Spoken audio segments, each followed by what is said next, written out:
سلیم بنت ملحان۔ دور جہالت میں سلیم کی شادی مالک ابن نادر سے ہوئی تھی۔ ان کا ایک بیٹا تھا انس۔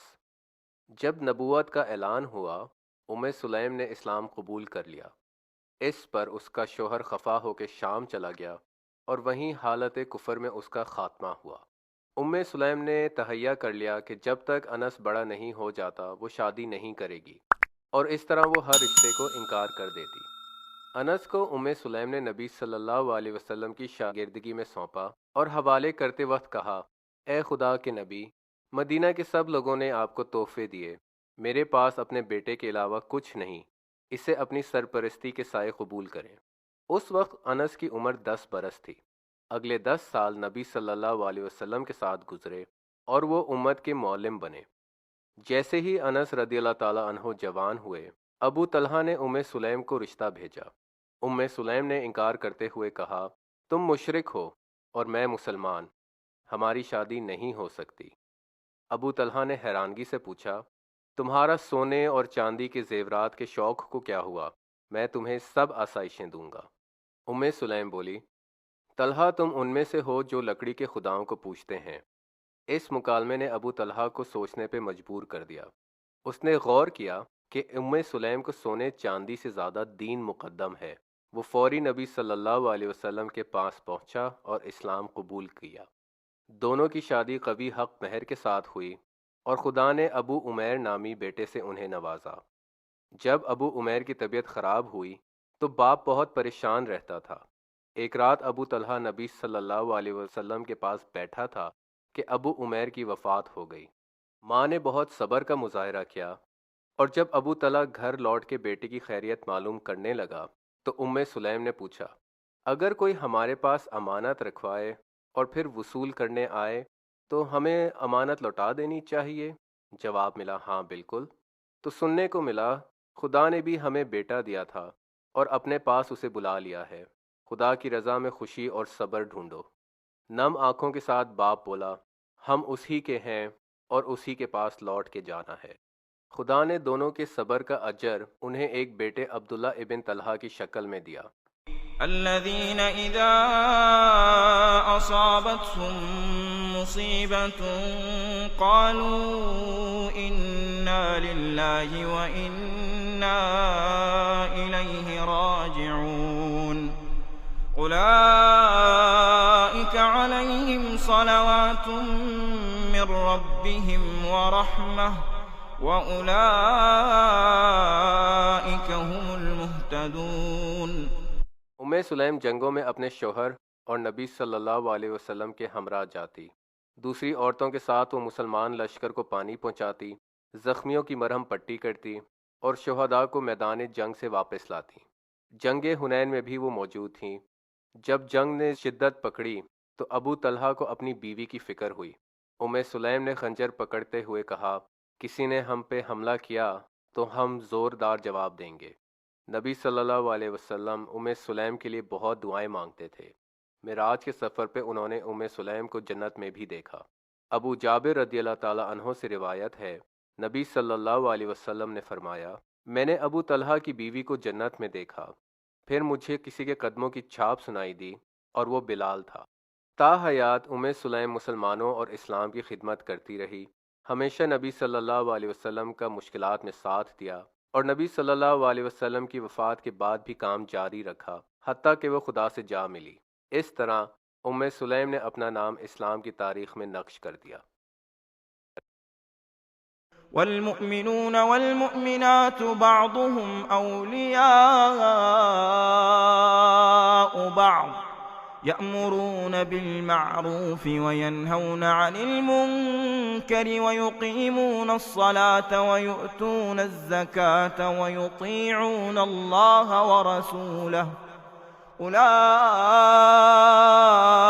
سيرحمهم الله إن الله عزيز حكيم وعد الله المؤمنين والمؤمنات جنات تجري من تحتها الأنهار خالدين فيها ومساكن طيبة في جنات عدن ورضوان من الله أكبر ذلك هو الفوز العظيم۔ عبداللہ ابن حطافہ الساہمی۔ اسلام کی خدمت میں عبداللہ ابن حطافہ الساہمی رضی اللہ تعالی عنہ کو اپنے وقت کے طاقتور ترین بادشاہوں سے ملنے کا موقع ملا۔ ہجرت کے 6 سال میں نبی صلی اللہ علیہ وسلم نے غیر عرب بادشاہوں کو اسلام کی دعوت دینا چاہی۔ اس کام کے لیے انہوں نے 6 صحابیوں کے ہاتھ خط جاری کیے۔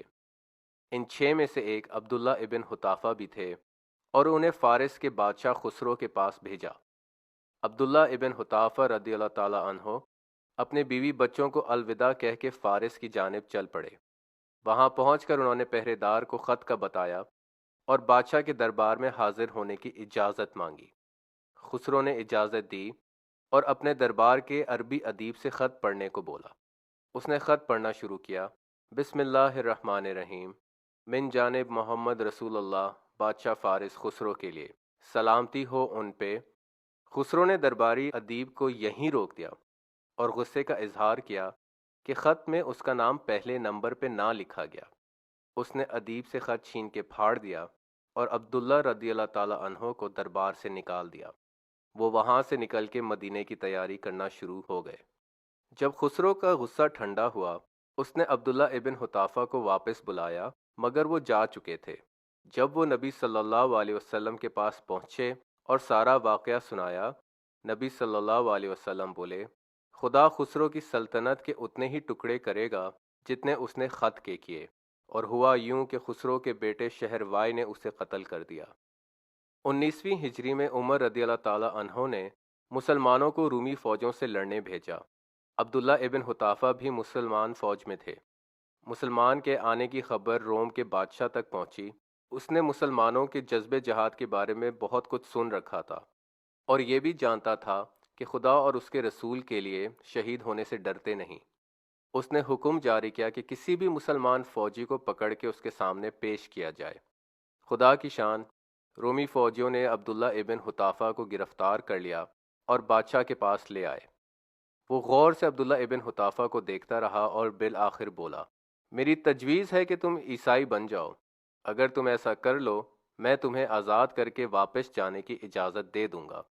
اسے جواب ملا، مجھے 1000 بار مرنا قبول ہے، مگر میں تمہارا کہا نہیں مانوں گا۔ بادشاہ بولا، اگر میری بات مانتے ہو تو میں اپنی بادشاہت میں تمہیں حصے دار بھی بنا دوں گا۔ عبداللہ مسکرائے اور کہا، اگر تم مجھے اپنی تمام سلطنت دے دو اور ساتھ تمام عربوں کی کل بادشاہت، تب بھی میں محمد کا دین نہیں چھوڑوں گا۔ پھر مجھے تمہیں مارنا ہی ہوگا۔ بادشاہ بولا، تم جو چیز چاہے کرو، بولے عبداللہ رضی اللہ تعالی عنہ۔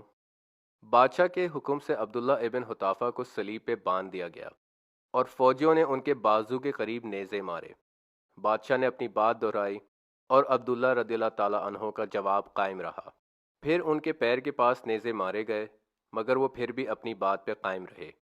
پھر بادشاہ نے ایک بڑی دیگ منگوائی اور اس میں تیل بھر کے ابالنے کا حکم دیا۔ اس کے کہنے پہ 2 مسلمان قیدیوں کو لایا گیا اور ایک کو جلتے ہوئے تیل میں پھینک دیا، حتیٰ کہ کھال ہڈی سے جدا ہو گئی۔ رومی بادشاہ نے دوبارہ عبداللہ ابن حطافہ سے کہا، عیسائی بن جاؤ، مگر انہوں نے پھر انکار کر دیا۔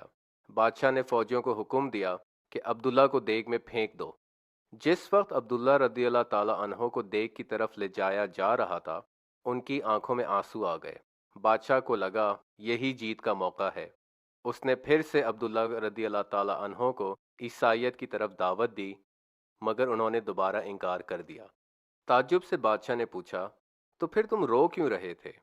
عبداللہ رضی اللہ تعالی عنہ بولے، مجھے معلوم تھا جلتے ہوئے تیل میں جاتے ہی میری روح قبض ہو جائے گی۔